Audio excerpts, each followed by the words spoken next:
warahmatullahi wabarakatuh. Mari kita mulai. Bismillahirrahmanirrahim. Ada pertanyaan dari brosur? Ada beberapa pertanyaan yang berkaitan dengan brosur di halaman pertama.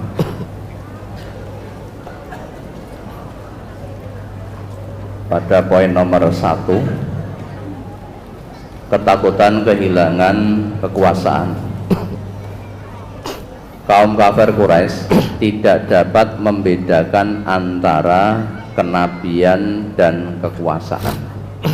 Ini mohon dijelaskan.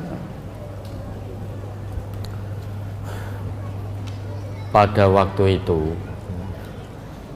orang kafir Quraisy itu satu kemuliaan itu dimaksudkan salah satunya dengan kekuasaan. Nah ini beda.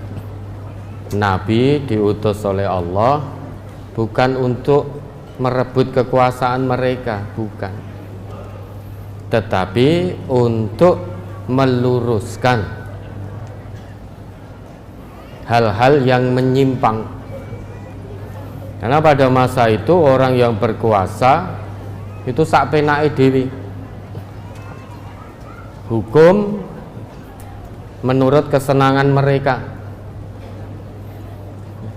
Jika mereka para penguasa kaum kafir Quraisy pada waktu itu tidak suka ada orang yang tidak manut, maka akan diperangi. Jadi hukum menurut kesenangan mereka, semuanya harus tunduk. Lah Nabi diutus bukan untuk merebut kekuasaan, tetapi meluruskan bagaimana seharusnya sikap seorang penguasa. Wong Nabi itu ya, Nabi itu diutus oleh Allah dengan membawa risalah. Risalah ini berarti petunjuk dari Allah, meluruskan yang menyimpang. Penguasa yang sombong diluruskan biar tidak sombong.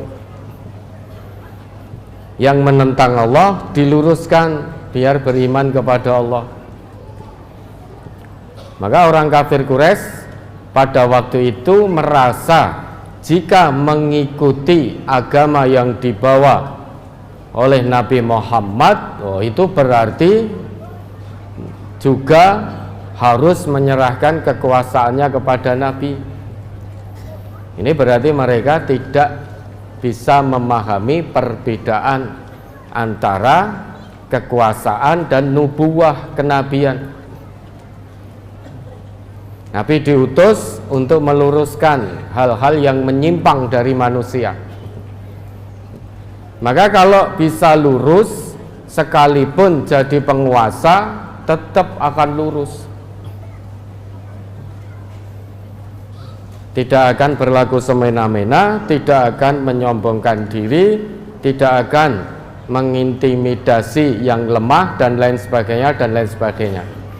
Sehingga singkatnya, menjalankan kekuasaannya berdasarkan nilai-nilai keimanan kepada Allah.